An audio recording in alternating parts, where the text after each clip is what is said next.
కృష్ణా జిల్లా అవనగడ నియోజకవర్గం కోడూరు మండలం స్వతంత్రపురం జడ్పీహెచ్ఎస్ పాఠశాలలో ప్లస్ ఎస్ఎస్సీ ఫలితాల్లో మంచి విజయాలు నమోదయ్యాయని ప్రధానోపాధ్యాయులు ఆల వెంకటరమణ తెలియజేశారు. విద్యార్థిని ఇమడాబత్తిన పల్లవి 584 మార్కులతో ప్రథమ స్థానం, అపల భవిత 581 మార్కులతో ద్వితీయ స్థానం సాధించారు.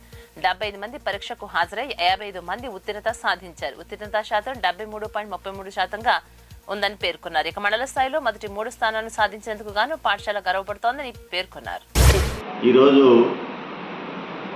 10వ తరగతి పరీక్షా ఫలితాలు విడుదల అయినవి.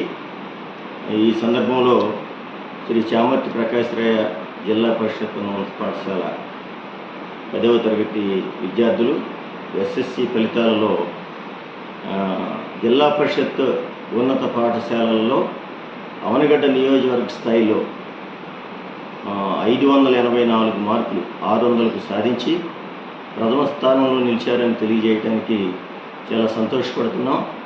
మరి విద్యార్థులు ద్వితీయ స్థానంలో కూడా 581 మార్కులు, తృతీయ స్థానంలో 578 మార్కులు సాధించి 20 మంది విద్యార్థులు 500కి పైగా మార్కులు సాధించారని, ఈ కృషిలో పాఠశాల విద్యా కుటుంబం, అలాగే మండల విద్యాశాఖాధికారులు, జిల్లా ఉప విద్యాశాఖాధికారి గారు, అలాగే జిల్లా విద్యాశాఖాధికారి గారు శ్రీ పివిజే రామారావు గారి యొక్క సలహాలు 577, 586, ఈ సంవత్సరం 584 మార్కులతో జిల్లా పరిషత్ పాఠశాలల్లో మరి నియోజకవర్గ స్థాయిలో ప్రథమ స్థానంలో ఈ పాఠశాల ఉండటం చాలా గర్వకారణంగా తెలియజేసుకుంటూ, ఇదే కష్టంతో విద్యా కుటుంబం పనిచేస్తూ ఈ పాఠశాలని ఎస్ఎస్సి